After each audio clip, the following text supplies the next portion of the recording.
Kitabu cha Alamuli mriangoni wane Dibora na Baraki. Baada ya kufa Ehudi, Israeli mahenda utiririka heri mbere za Bwana. Kwa utu huo, wanake angize mikononi mwa Jabini, mtawala mwenga waho wa Kanani. Aliyekala na tawala kwa Hazori, jemedari wa Jeshire, wera anaifa Sisera, na wera anaishi Harosheti, Hagoyimu. Israeli mamrira Bwana asaidie kwa kukala Sisera wera za atesa jomu kwa miaka 200, kwani were ana magari magana chenda gajuma akuvufa ni farasi. Wakati huo Israeli were manalongoza ni nabii wa kicharifa Dibora mkazala Pidoti. Dibora wambo zalamuliwe kaiza mirima ya Efraimu kaikaiza mji wa Rama na Beteli sini za mtende roho ifa mtende wa Dibora. Waisraeli were makamtua kuko ili alamrire kesi zao. Dibora akimlagizira Baraki mwana wa Binoamu wakula Kedeshi kaisa insi ya Nafutali akimwamba, Bwana Mlungu wa Israeli anakulagiza vivi, halatu 10,000 kaisa mbari ya Nafutali na Zabuloni walongo zetaka iza mrima wa Tabori inda mvuha Sisera jemedari wa Jeshire mtawali Jabini haungana majeshige na magarigao mendeko muha Kishoni kiza nimwangize mikononi mwako. Baraki akimwamba, kala hunda kwenda hosi ndakwenda, ela kala kunda kwenda behata mimi sindakwenda. Dibora akiamba, haya hunda kwenda hosi, ela umanye kukala vijo kavinda kupa nguma uwe bule, kwani Bwana ndamwangiza Sisera mikononi mwa mwanamche. Kwa vijo Dibora achenda Kedesha ungana Baraki. Marofika kuko Baraki wa hatua Zabuloni na Nafutali maze Kedeshi akituwiwa ni hatua 10,000. Dibora naye achambuka unga naye.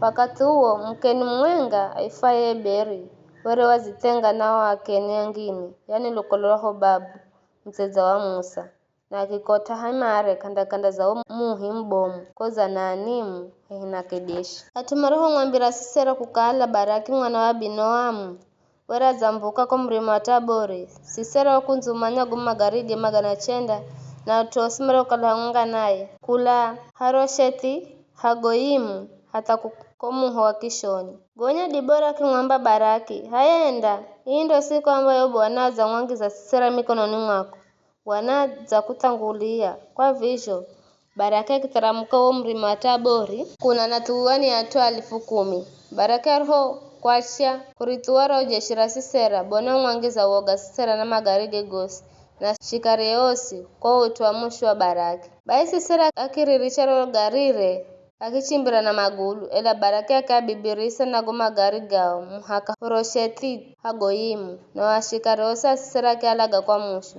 kahasalire hata mtu mwenga kujona Sisera wako tamalo hata hemani mwa Jaeli mkaza Heberi mkeni kwa kukala Jabini mtawali wa Hazori were anausena nambari ya Heberi yahu mkeni. Jaeli akimbola kimtangira Sisera kimwamba, karibu kwangu bwana wangu usogohe bule. Kwa hivyo Sisera akichangira mahemani mwa Jaeli na Jaeli akimubiningiza nguo. Sisera akiamba nasikira kihu na voya maziga kuno.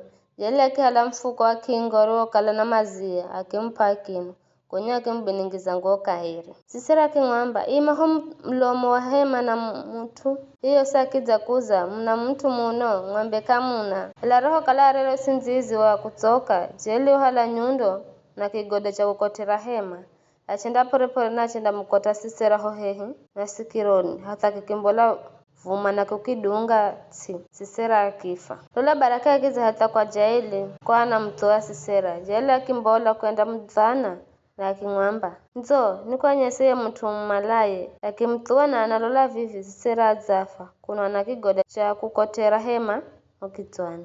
Siku hiyo Mlungu akiapa ushinda Israeli zulu za Jabini mtawali wa Kanani. Israeli makera ukala na nguvu kwenda kumshinda Jabini mtawali wa Kanani hata mwisho mwangamiza kamare.